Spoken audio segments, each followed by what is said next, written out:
오늘은 지난번에 말씀드렸듯이 다윗의 두 번째 시간, 하나님을 업신여긴 다윗왕. 지난번 시간에는 제목이 뭐였었나요? 하나님과 마음이 맞는 다윗왕. 한 사람을 비교하는데 어떻게 이름이 이렇게 극과 극으로 갈 수 있을까요? 하나님을 업신여긴 다윗왕, 하나님과 마음이 맞은 다윗왕. 그런데 결론부터 말씀드리면요, 하나님과 마음이 맞은 다윗왕이라고 사도행전 13장 22절에서 기록한 이 말씀은 다윗왕의 일생을 통해서 그를 평가한 말입니다. 오늘 이 시간 비록 다윗이 범죄하고 하나님을 업신여겼다 할지라도 이런 과정을 다 겪은 다음에 그 인생의 전체를 다 평가할 때 다윗은 하나님과 마음이 합하였더라. 그렇지만 오늘은 하나님을 업신여긴 다윗왕에 대해서 같이 교제를 나누기를 원합니다. 밑에부터 보겠습니다. 사무엘하 5장 19절에 있는 말씀을 우리는 지난 시간에 봤어요. 다윗이 여호와께 여쭈어 이르되 내가 블레셋 사람들에게 올라가리이까 여호와께서 그들을 내 손에 넘기시겠나이까. 이게 사무엘하 11장 이전에 여호와께서 다윗을 어디로 가든지 이기게 하더라 할 때의 다윗의 모습입니까? 여쭙고 그곳에 있고 가는 그와 같은 다윗의 모습인데, 사무엘하 11장 우리 한번 1절 다 같은 큰 목소리를 읽겠습니다.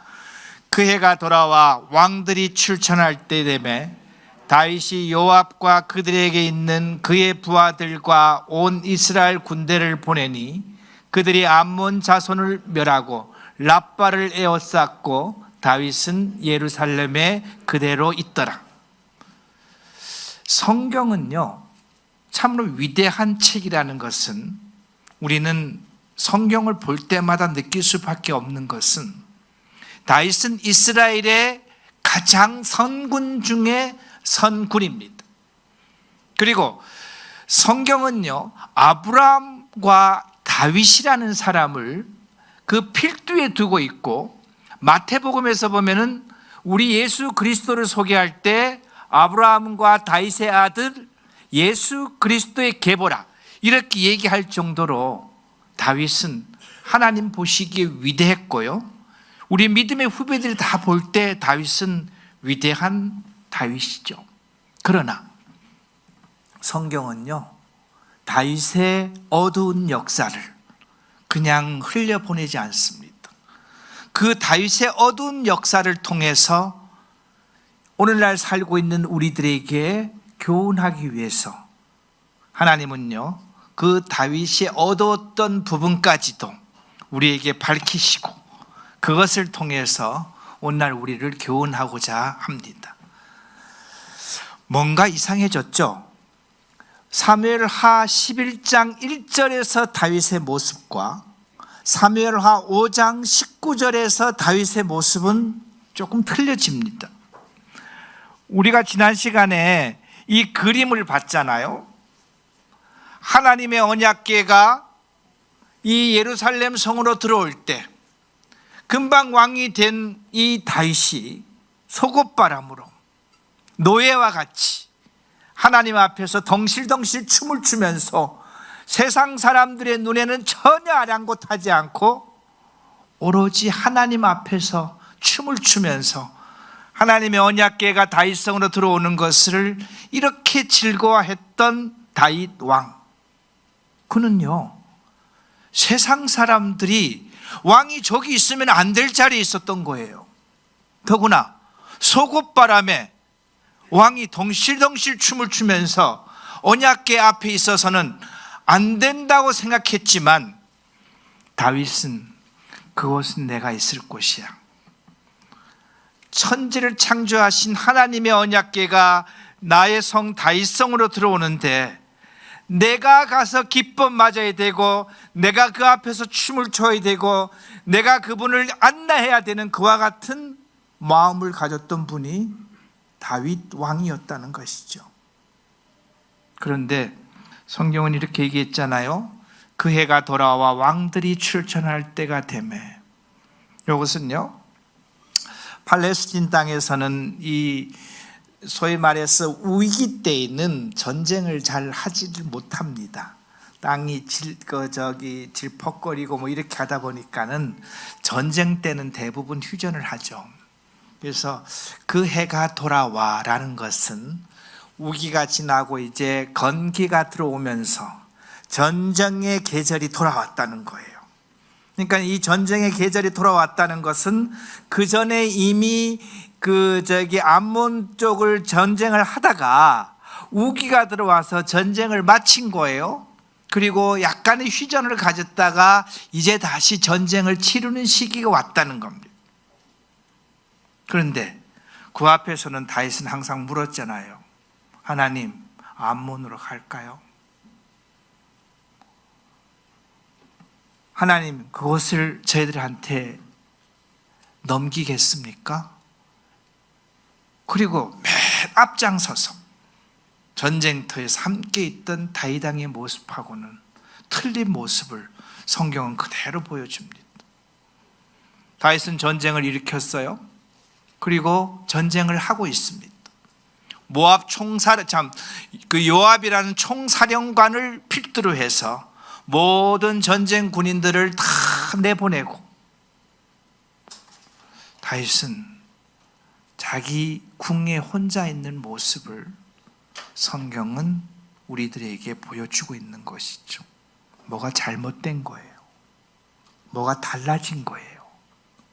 다윗이 범죄하기 위해서 성경은 달라진 모습을 우리에게 보여주고 있는 것이에요. 있어야 할 곳에 없었습니다. 하나님께 여쭈어야 될 곳에 엽주지 않는 다윗의 모습을 있는 그대로 보여주고 있는 것이에요. 다윗은 전쟁터에 있어야 되지만요, 전쟁터에 있지 않았습니다. 이 암몬 땅을 침략하기 위해서 하나님께 가도 되겠습니까? 전쟁을 하면 저희가 승리를 얹혀주겠습니까? 라고 물어봤던 그 엽짓는 것을 하고 있지 않는 것이죠.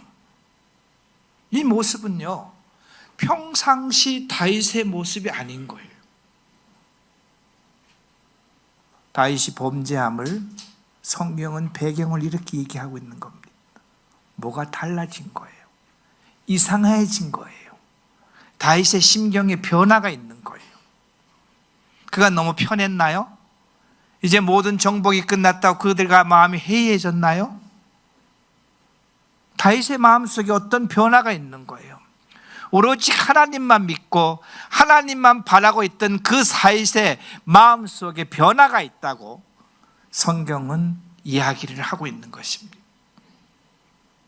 사무엘 11장 1절에 이와 같이 얘기한 다음에 2절, 3절, 4절에 성경은 리얼하게 그것을 표현하고 있습니다.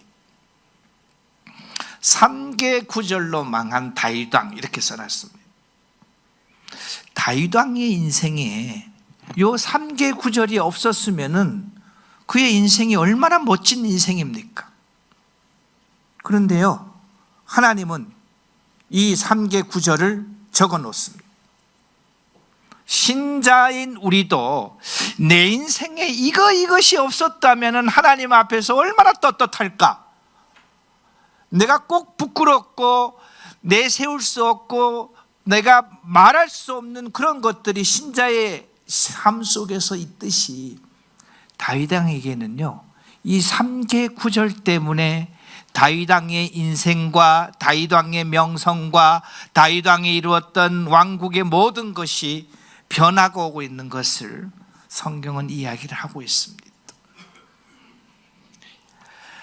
자기의 모든 군대는요, 목숨을 걸고 지금 전쟁을 하고 있는 모습 속에서 저녁 때 다윗이 그 침상에서 일어나, 성경은 놀랍잖아요.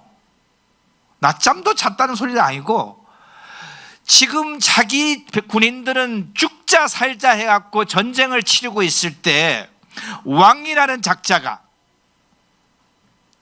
늦지막히 일어나서 왕궁 옥상을 한 바퀴 바람을 쐬고 있는 거예요. 이 모습을 보여주고 있는 거예요. 다윗 왕이 이상해졌나요?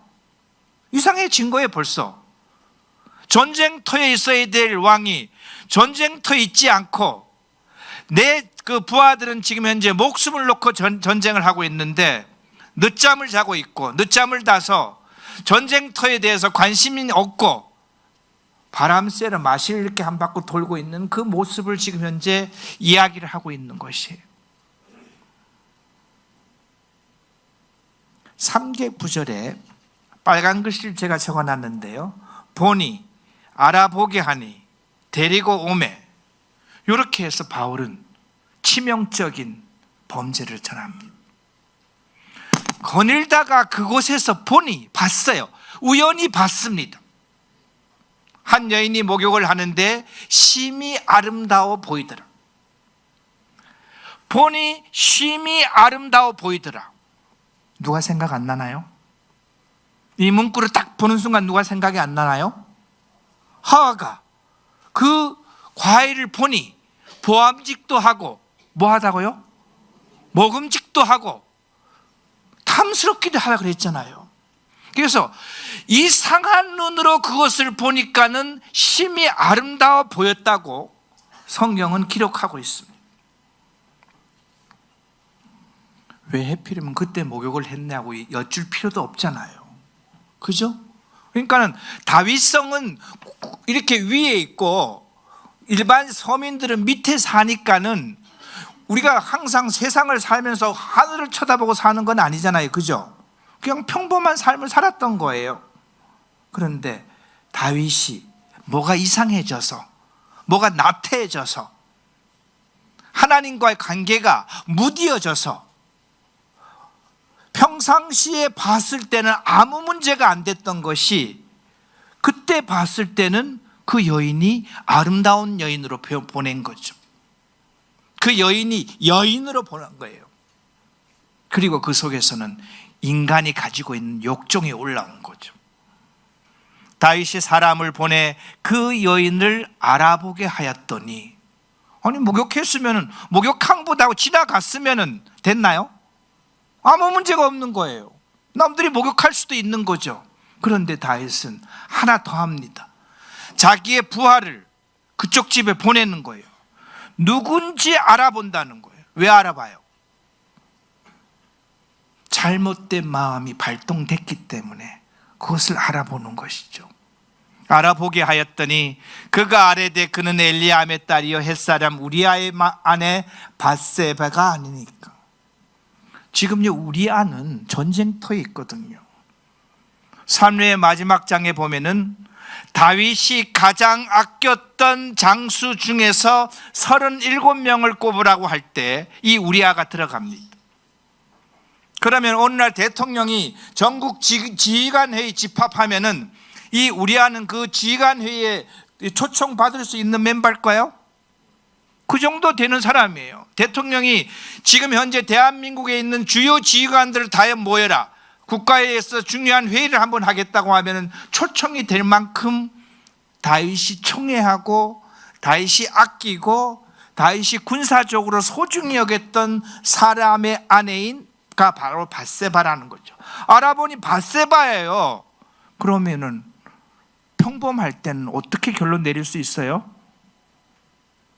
와, 내 부하가 지금 전쟁을 치르고 있는데 그걸로 끝내면 됐는데, 다윗은 거기서 한 발자국 더 나갑니다.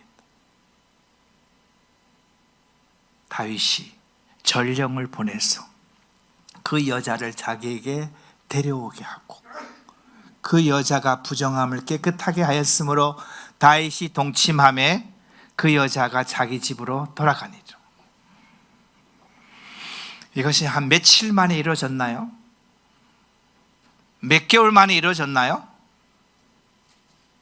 순식간에 이루어진 거. 흔히 범죄는요 5분의 즐거움을 위해서 50년 동안 후회한다 그랬습니다. 내가 5분을 참지 못해 갖고 50년을 후회하는 거예요.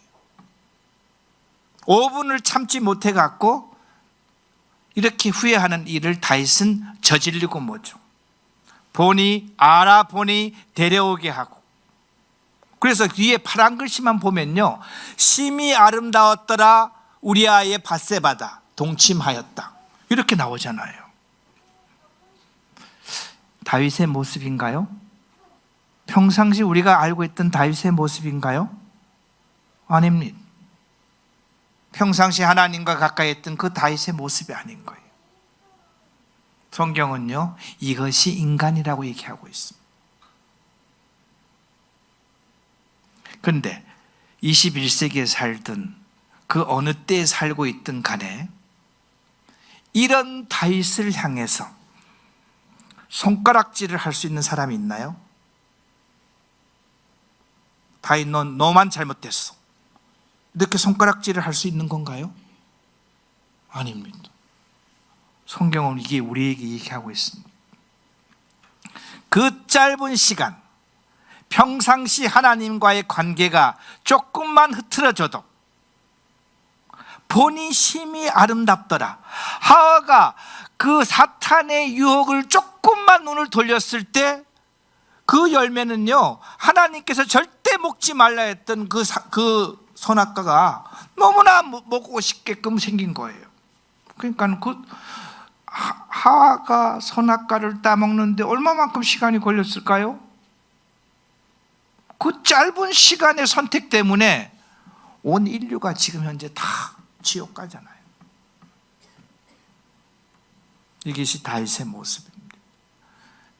평범한 인간 다윗이 평범한 인간으로서 질 수밖에 없는 그 모습을 성경은 그대로 얘기하고 있습니다. 보니 알아보게 하고 데려오게 하니 동침하였더라. 이게 다윗의 모습입니다. 하나님의 마음에 와졌던 위대한 하나님의 종 다윗이 어쩌다가 이러한 범죄의 함정에 빠졌을까요? 이것은 성경을 보면 1, 2, 3, 4를 적을 수가 있어요. 그렇지만 우리가 금방 생각하면 다윗스럽지 않은 거예요.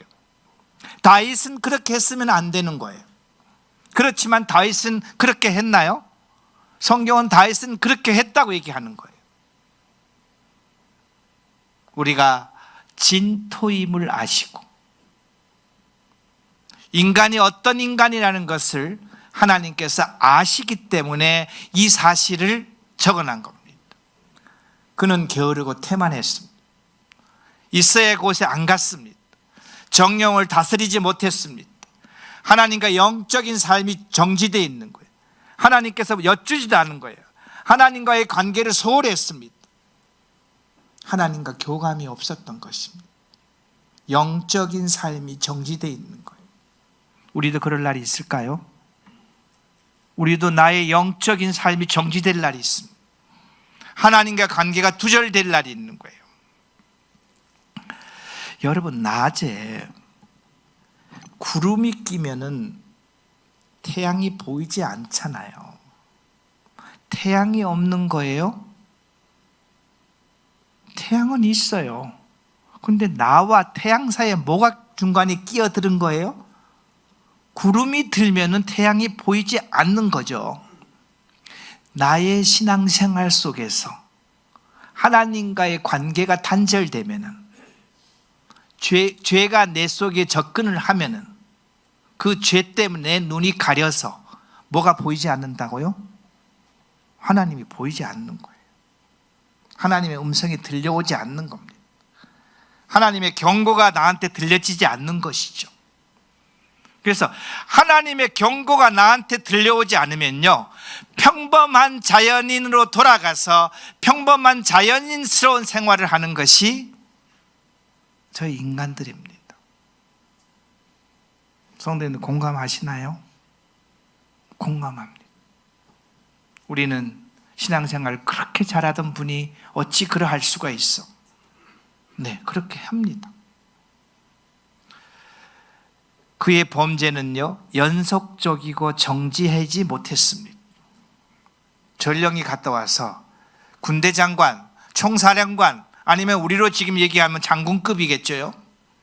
우리 장군 우리아의 아내입니다. 그럼 박수를 쳐요. 남편이 저 전장터에 가서 있는데 하나님께 예배드리고 이렇게 하려고 했는데 그렇게 했어야죠. 그런데 다윗은 멈추지가 않았습니다. 그의 죄는요 연속적으로 3박자를 3단계를 그냥 지나간 거예요. 우리들이 죄를 지을 때도 보면은 제일 처음에는 두근두근 한 마음으로 시작됐던 그 죄가 한 발 들이니까 두 번째 발은 들이기가 조금 쉽나요?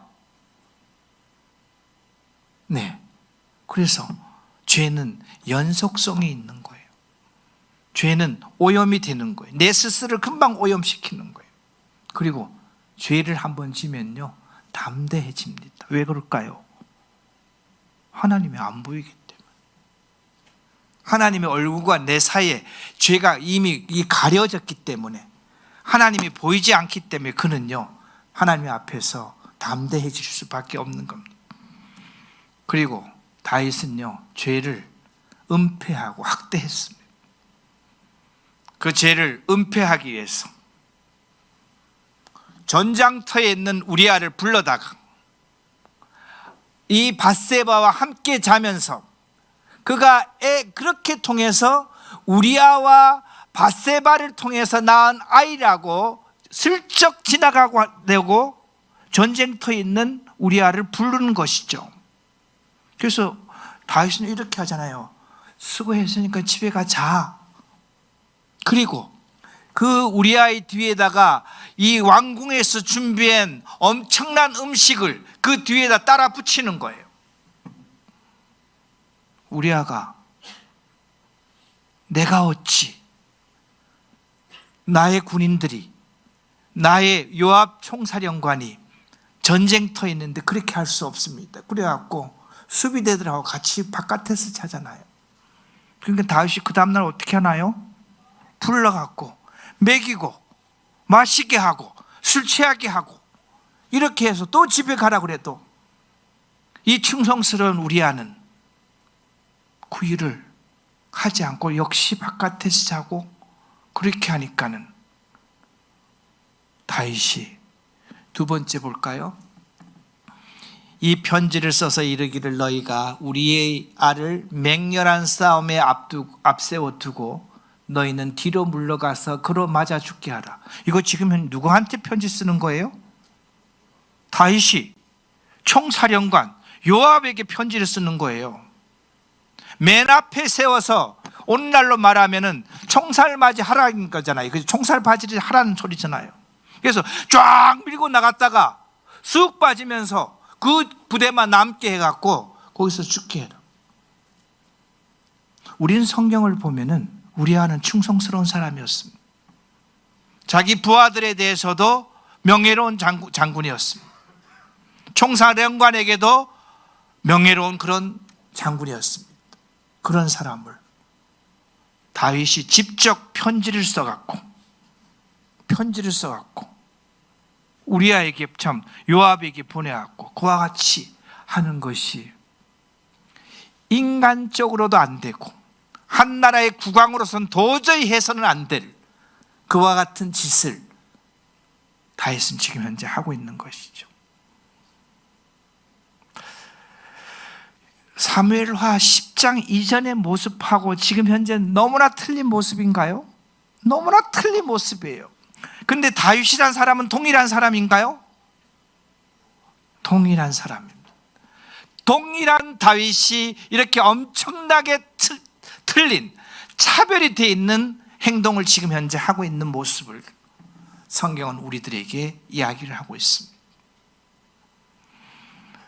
이 다윗에게 충성스러웠던 요압이라는 총사령관은요 다윗이 쓴 편지 그대로 실천을 합니다. 그래서 우리아는 전장터에서 죽죠. 전장터에서 죽고 난 다음에 다윗은요, 기다렸다는 듯이 밧세바를 자기 아내로 받아들입니다. 우리는 이 놀라운 현장을 성경을 통해서 본 거예요. 저와 여러분들은 이 말씀을 보면서 다윗 저런 사람이 있어? 그런 말을 충분히 할 수 있겠죠. 이 말씀을 보면서 성경은요, 우리를 우리 스스로 보게 하는 거예요. 나는 누구인가? 우리 흔히 얘기하잖아요. 손가락을 상대방에다 이렇게 손가락 짓을 하면은 나머지 4개의 손가락은 누굴 지금 현재 지시를 하고 있다고요? 나머지 4개는 저한테 지금 와 있잖아요. 이렇게 했으니까. 그래서 우리는 다윗 왕의 이 모습을 보면서 내 스스로를 한번 돌아볼 수 있는 그와 같은 시간이 되었으면 좋겠습니다. 그리고 다윗 왕의 모습을 보면서 있어야 될 것과 물어야 될 것과 하나님과의 관계의 연속성, 하시라도 하나님과의 관계가 끊어져 있을 때 우리는 범죄 속에 노출될 수밖에 없다는 것을 우리는 항상 인식하고, 우리가 오감을 잘 관리하는 그리스도인이 성공하는 그리스도인입니다. 나한테 들어오는 유익구를 좋은 것만 받아들이고 나쁜 것은 차단할 수 있는 평상시의 신앙의 생활을 우리가 갖고 있을 때 우리는 범죄에서 자유스럽다고 이야기를 할 수가 있습니다. 전쟁 다 끝나고 밧세바를 아내로 받아들이고 이제 세월이 좀 지난 거죠.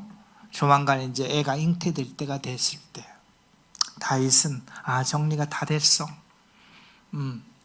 아무도 모르게 우리아도 죽고 이렇게 했으니까 아무도 모르게 모든 것이 다 정리가 되고 있다고 생각하고 있을 때 선지자 나단을 통해서 하나님은 급겨야 이 사실을 밝히십니다. 한번 읽어보겠습니다. 그 부한 사람은 양과 소가 심이 많으나 가난한 사람은 아무것도 없고 자기가 사서 기르는 작은 암양 새끼 한 마리뿐이라. 그 암양 새끼는 그와 그의 자식과 함께 자라며 그가 먹는 것을 먹으며 그의 잔으로 마시며 그의 품에 누우며 그에게는 딸처럼 되었거늘 어떤 행인이 그 부자에게 오매 부자가 자기의 온 행인을 위하여 자기의 양과 소를 아껴 잡지 아니하고 가난한 사람의 양 새끼를 빼앗아다가 자기에게 온 사람을 위하여 잡았나이다. 나단이 이렇게 얘기를 한 거예요. 왕님, 왕이시여, 이런 사람이 있어요. 자기 집에 양도 많고 소도 많고 집안에 가축들이 억수로 많은데 어떤 집에는 양이 한 마리밖에 없거든요. 딸같이 키우는 그 양이 있는데 자기 집에 손님 왔다고 자기 집에 있는 양과 소가 아깝다고 글쎄 그 양을 한 마리밖에 없는 양을 뺏어갖고 자기 집 손님을 치렀어요. 이렇게 했더니 다윗이 격분을 합니다. 이 일을 행한 사람은 마땅히 죽을지다. 그리고 율법에 따라서 4배를 보상해야 된다. 그랬을 때 아마 나단은요, 성경은 이렇게 얘기하죠. 바로 당신입니다. 바로 당신이 이와 같은 짓을 했습니다. 당신에게는, 다윗에게는 아내가 많았나요? 아내가 벌써 많았어요. 자식도 많았나요? 자식도 많았습니다. 한 사람밖에 없는 우리아의 아내 밧세바를, 그것도 전쟁에서 죽여가면서, 그 살인 교사잖아요. 죽여가면서도 남 아내를 뺏어온 당신이 바로 그 범죄자입니다 라고 이야기를 하는 것을 볼 수가 있죠. 우리 여기 보면요, 이제 내가 나를 업신여기고, 하나님께서 나단을 통해서 질책합니다. 이제 내가 나를 업신여기고 햇사람 우리아의 아내를 빼앗아 내 아내로 삼았은즉 칼이 내 집에서 영원토록 떠나지 아니하리라 하셨고, 여호와께서 또 이와 같이 이르시기를 보라, 내가 너와 내 집에 재앙을 일으키고 내가 내 눈앞에서 내 아내를 빼앗아 내 아이들 이웃에게 주리니 그 사람들이 내 아내들과 더불어 백주에 동침하리라. 너는 은밀히 행하였으나 나는 온 이스라엘 앞에서 백주의 이 일을 행하리라 하셨다. 하나님께서 나단을 통해서, 나단 입에서는 이와 같은 한 일을 당한 사람이 바로 당신입니다 라고 지적한 다음에 하나님께서 이 얘기를 한 거예요. 내가 나를 업신여기고. 이 표현은요, 어찌하여 너는 여호와의 말씀을 멸시하느냐, 네하고 나하고 맺었던 언약을 어찌하여서 언약을 깨느냐, 어찌해서 하나님 알기를 우습게 하느냐, 이 표현입니다. 다윗아, 네하고 나하고 맺었던 이 수많은 율법을 지금까지 잘 지켜왔었는데 어찌해서 지금 너는 이와 같은 일을 했느냐. 하나님께서 다윗에게 이렇게 얘기한 거예요. 내가 나를 업신여기고. 하나님께서 불쾌하다는 뜻일까요? 불쾌한 거예요. 하나님께서는 서운하다는 뜻일까요? 너무나 서운한 거예요. 다윗아, 나는 너한테 너무나 서운해. 네가 어찌 이럴 수가 있어, 이 표현입니다. 그러면서 내 집안에 재앙이 임할 것이고 칼이 떠나지 않을 것이고 네가 한 일을 백주에 그 아들 압살롬을 통해서 후궁들이 수많은 사람들을 보는 가운데서 강간을 당하는 그와 같은 일을 성경은 적나라하게 이야기하고 있는 것을 볼 수가 있습니다. 사무엘하 12장 10절 12절은요, 저는 성경을 보면서 골리앗을 눕혔던 다윗보다도 더 위대한 다윗이 여기 등장하는 모습을 볼 수가 있습니다. 나단이 당신이 그 범인입니다 라고 얘기하면서 하나님께서 어찌할 것에 대한 치리를 통보한 다음에 다윗은요, 조금도 주저함 없이 이렇게 이야기를 하고 있습니다. 다윗이 나단에게 이르되 내가 여호와께 죄를 범하였노라. 여호와께 죄를 범하였노라. 여기서 죄는요, 하타라는 히브리어인데 화살이 관역에서 벗어났다는 거예요. 화살을 쏘면 보통 사람들이 화살을 어디다가 쏘는 거죠? 관역에 맞춰서 화살을 쏜 거예요. 그런데 이 화살이 중간에서 바깥으로 잘못된 거예요. 지금 현재 이것을 죄악이라고 표현합니다. 성경에서는 지금 현재 관역에서 벗어났다는 거예요. 이 다윗의 행위가 지금 관역에서 벗어났나요? 관역에서 벗어난 거예요. 다윗 스스로가 하나님께서 등장하고 하나님께서 자기의 이 범죄 사실을 밝혀 드러냈을 때 다윗은 순간적으로 하나님께서 아셨구나, 하나님께서 알고 계시다는 걸 내가 순간적으로 잃어버렸구나 라는 것을 깨닫고 즉각적으로 다윗은요, 하나님께 고백을 합니다. 내가 여호와께 범죄하였노라. 내가 지금 현재 뭔가 잘못됐다. 내가 지금 하나님과 사이에서 뭐가 잘못된 삐뚤어진 그 길을 가고 있다는 것을 하나님께 바로 고백하는 모습입니다.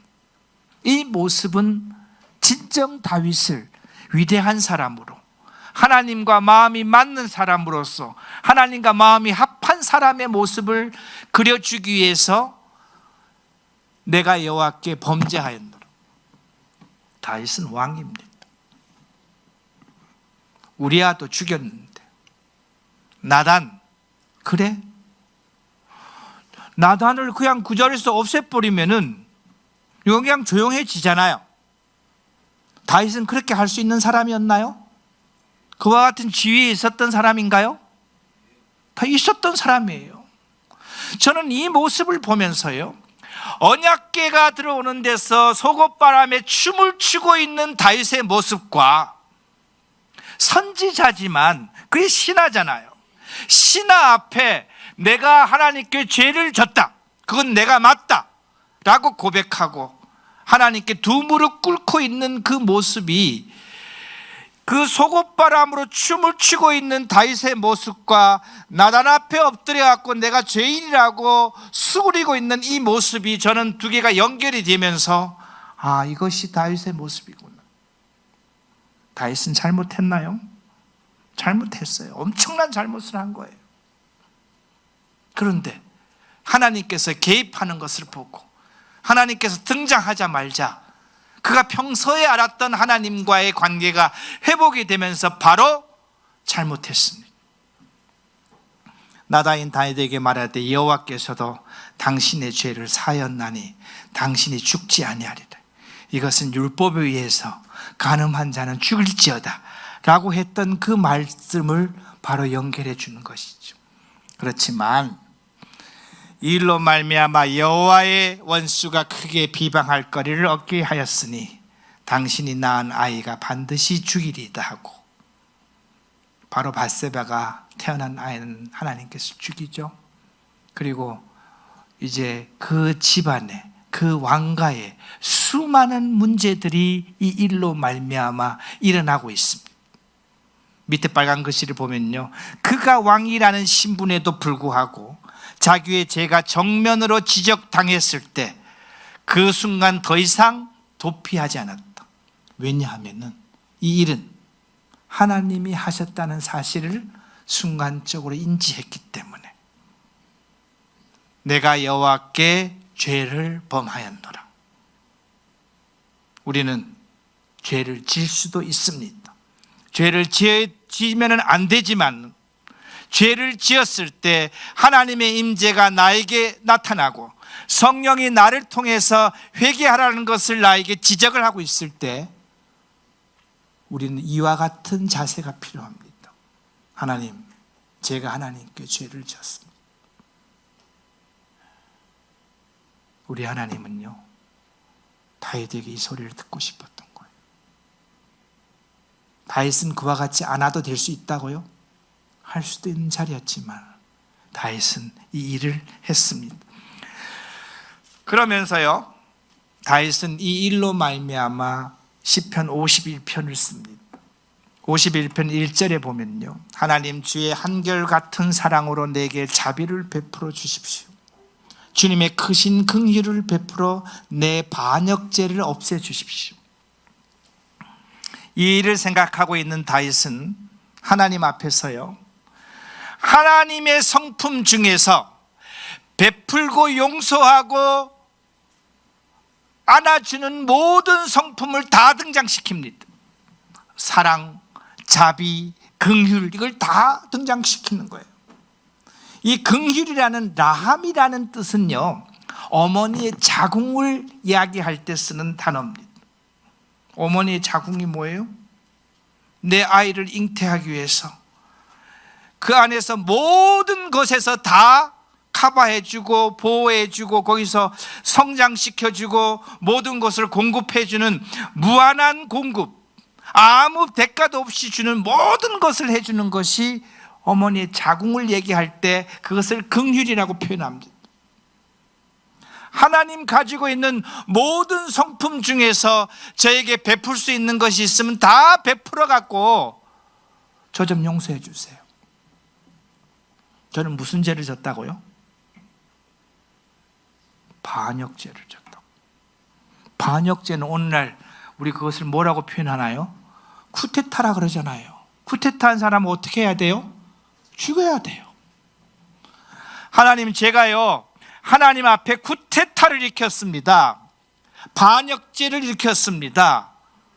저는 마땅히 죽을 자지만 하나님에게는 이런 성품이 있으시잖아요. 사랑하시고 자비를 베푸시고 그 다음에 긍휼하시고 온유하신 이 모든 성품을 제가 믿고 있으니까 하나님, 저 좀 살려주세요. 다윗의 마음입니다. 두 번째는요, 내 죄악을 말끔히 씻어주시고 내 죄를 깨끗이 없애주십시오. 어떻게 보면 뻔뻔스럽지 않나요? 그런데 다윗은요, 하나님께서 그에게 죄를 지적했을 때 숨지 않았습니다. 하나님이 어떤 분인지 알았던 거예요. 하나님 앞에 어떻게 해야 되는지 알았던 거예요. 그런 하나님 앞에 나갔습니다. 하나님의 모든 성품을 통해서 저를 용서해 주십시오. 씻어주시고요, 깨끗이 없애주세요. 밑에 빨간 글씨를 보면은 주님의 판결은 옳으시며 주님의 심판은 정당합니다. 저는 반역죄를 졌습니다. 저 좀 살려주세요. 이어보면은 우슬초로 나를 정결케 해주십시오. 우슬초를 언제 쓰는가 하면요, 예루살렘 성전에 보면 매일 소 잡고 양 잡고 염소 잡잖아요, 그죠? 그러면 돌과 이 성귀에서에 뭐가 묻어 있을까요? 피가 묻어 있어요. 그럼 그 피를 물로 이렇게 뿌린다고 피가 씻혀지나요? 안 씻혀지는 거예요. 그때 쓰는 것이 뭐냐면요, 우슬초 물을 담가서 그것을 닦아내면은 거기에 묻어있던 모든 핏자국이 깨끗이 없어지는 것이 우슬초예요. 다윗은 지금 현재 뭘 얘기하고 있나요? 제 속에 있는 그 죄의 흔적을 성전에서 우슬초를 갖고 닦아내듯이 하나님 그 우슬초로 나를 깨끗하게 씻어주십시오. 저 잘못했어요. 그 다음에 밑에 빨간 글씨 보면요, 내 모든 죄악을 없애주십시오. 내 모든 반역죄를 없애주십시오. 그리고요, 하나님, 제 마음이 망가졌어요. 제 마음이 오염이 되었어요. 내 속에 깨끗한 마음을 창조하시고 내 속에 견고한 심령을 새롭게 하여 주세요. 오염되어 있는 이것을 말고요, 새로운 마음을 저에게 주십시오. 다윗의 절규입니다. 시편 51편은요, 다윗이 나단을 통해서 지적받았을 때 하나님 앞에 내가 어떤 죄를 진 것을 분명히 알고 하나님 앞에 그의 잘못을 절규하듯이 이야기를 하고 있는 모습을 볼 수가 있습니다. 그는 계속 얘기합니다. 하나님께서 원하시는 제물은 찢겨진 심령입니다. 오 하나님, 주님은 찢겨지고 짓밟힌 마음을 멸시하지 않으십니다. 다윗은 옷을 찢었을 거예요. 옷을 찢는 것이 아니고 마음도 찢었을 것입니다. 내 속에 있는 더러운 것이 있기 때문에 그 마음을 찢으면서 이 찢어진 틈을 통해서 하나님의 새로운 심령이 나한테 들어와 주시라고 울부짖고 있는 거예요. 하나님, 제 마음을 찢었습니다. 저에게 다시 들어와서 저에게 뭘 해달라는 소리예요? 기쁨과 즐거움과 평상시 하나님과 만났던 그 관계를 회복해 주시기를 원합니다. 그랬을 때 맨 마지막에는 사람들이 제단에서 하나님께 제단을 드리겠습니다 이렇게 얘기했는데, 아마 다윗은 그때 이런 마음이 있을 거예요.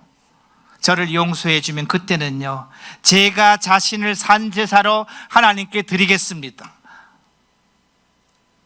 나중에는 다윗은 이와 같은 일이 지난 다음에 그와 같은 삶을 살아내려고 많은 노력을 하는 모습을 성경 가운데 있는 것이죠. 성경은요, 사무엘하 11장을 통해서 12장과 13장을 통해서 이야기했던 것을, 그 심령을 그대로 시편 51편에 옮겨 놓으면서 다윗이 하나님 앞에 죄를 전했을 때 죄를 지고 그가 어떤 마음으로 회개했는 것을 시편을 통해서 우리에게 이야기를 하고 있는 것입니다. 여기서 보면요, 다윗과 사울의 차이입니다. 죄를 보면요, 사울은 뭐 큰 죄가 없어요. 세상 속으로 보면은 조금 서두른 것밖에 없어요. 맞잖아요. 사무엘이 늦게 와서 자기가 제사 드렸어요. 그 세상적으로 보면 큰 문제 아니에요. 뭐 죄를 뭐 사람을 죽이고 뭐 그런 것도 아니에요. 자기가 정치를 잘하려고 했을 수도 있던 뭐 정치적인 행위라고 볼 수도 있는 거예요.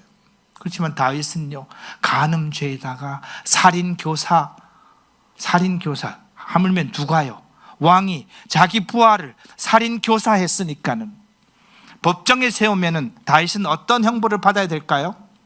오늘날 법정에 세워도 다윗은 사형일 거예요. 그런데 이 죄를 놓고 볼 때 하나님께서는요, 사울 왕은 왕위에서 폐위하고 다윗 왕은 왕위를 계속 유지시켰습니다. 그것이 뭔 차일까요? 누가 하나님을 하나님으로 인정했냐예요. 잘못은 했을 때 그 잘못을 한 것이 중요한 것이 아니고 잘못했다는 것을 순간적으로 인정하고 누가 하나님을 하나님으로 인정했느냐. 하나님이 볼 때 사울은 하나님을 하나님으로 인정하지 않았다는 거예요. 그렇기 때문에 왕위에서 폐한 거예요. 다윗은요, 잘못은 했지만 그가 극악무도한 죄를 졌지만 하나님 앞에서 하나님을 인정하고 자기를 하나님 앞에서 용서를 구하는 그 모습을 통해서 하나님은 왕위를 계속 지켰습니다. 성경은 용서했기 때문에 모든 것이 끝났다고 보여주지는 않습니다. 밧세바에게 태어난 아이가 죽었습니다. 암놈이 누이를 강간했습니다. 근친상간이 일어난 거예요. 압살롬이 아버지를 반역해 갖고 아버지를 죽이려고 그랬어요. 그리고 그것을 갖고 오다가 요압한테 여기 그림상으로 보면은 이 그림은 말로 되어 있는데 성경에는 그 말이 아닙니다. 그 노새. 거긴 말을 타고 달릴 때가 못 돼요. 노새 타고 신나게 도망가다가 어디에 걸렸다는 거예요? 나무에. 그가 평상시에 아주 자랑을 하는 머리가 아주 멋진 머리가 있었는데 그 머리가 나무에 걸려갖고 나무에 걸리니까 노새는 어떻게 한 거예요? 노새는 그냥 통과한 거예요. 그럼 이 압살롬만 대롱대롱 매달려 있을 때 요압이 가서 죽였다 이렇게 표현한 거예요. 압살롬에 의해서 후궁들이 백주의 강간을 당하고요. 다윗은 다윗성을 버리고 도망하고 다윗 시대가 쇠퇴를 하는 이와 같은 놀라운 결과를 하나님께서는 지우죠. 아까 얘기했잖아요. 너희 집안에 재앙이 있으리라. 칼이 떠나지 않으리라. 사탄이 너를 후욕할 수 있는 것이 수많이 있다. 다윗이 또 나타난 부분이 있거든요. 전쟁이 끝나갈 때 부하들한테 이야기를 했어요. 전쟁이 끝내더라도 내 아들 압살롬은 죽이지 마세요. 압살롬이 지금 뭐 했나요? 진짜 반역했잖아요. 압살롬이 지금 현재 왕자리를 찬탈했잖아요. 그랬을 때 다윗 왕이 이제 전쟁이 끝나갈 때 저기서 사람 둘이서 막 달려오는 모습을 보잖아요. 그래서 다윗 왕이 제일 처음에 물었던 것이 이렇게 젊은 압살롬은 잘 있느냐? 젊은 압살롬은 잘 있느냐? 첫 번째 있는 사람은 잘 모르겠습니다. 두 번째 사람은 압살롬은 죽었습니다. 그랬을 때요, 사무엘하 18장과 19장에 보면요, 내 아들 압살롬아, 내 아들 압살롬아, 내 아들 압살롬아, 이거 성경은 8번 기록하고 있습니다. 다윗은 여기서 피를 토하고 있습니다. 압살롬아, 나 때문에 너가 죽은 거야. 내가 범죄했기 때문에 네가 죽은 거야. 네가 반역을 저지른 것도 내가 범죄했기 때문에 네가 반역을 저지른 거야. 나 때문에 죽은 거야, 내 아들 압살롬아. 그래서 압살롬을 목 놓아 외치는 거예요. 요압 장군은요, 기가 찬 못이 아니에요.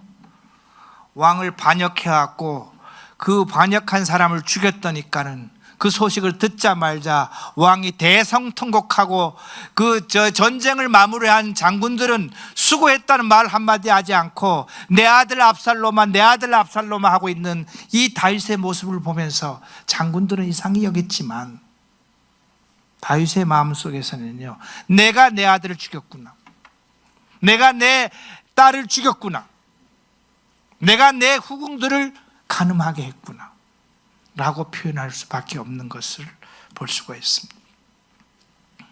그렇지만 회개한 하나님은 이 다윗에 대해서 하나님께서는요, 밑에 파란 글씨만 보면은 내가 내 전에 있던 자에게 빼앗음 같이 하지 아니할 것이요, 왕위를 계속 이어줬고요, 그 다음에 모압과의 전쟁에서 이기게 해주시고, 그 다음에 성전을 지게 하시고, 아들을 통해서 성전을 짓고 하나님 나라를 보여줬던 하나님의 약속은 계속 지켰던 그 모습을 볼 수가 있습니다.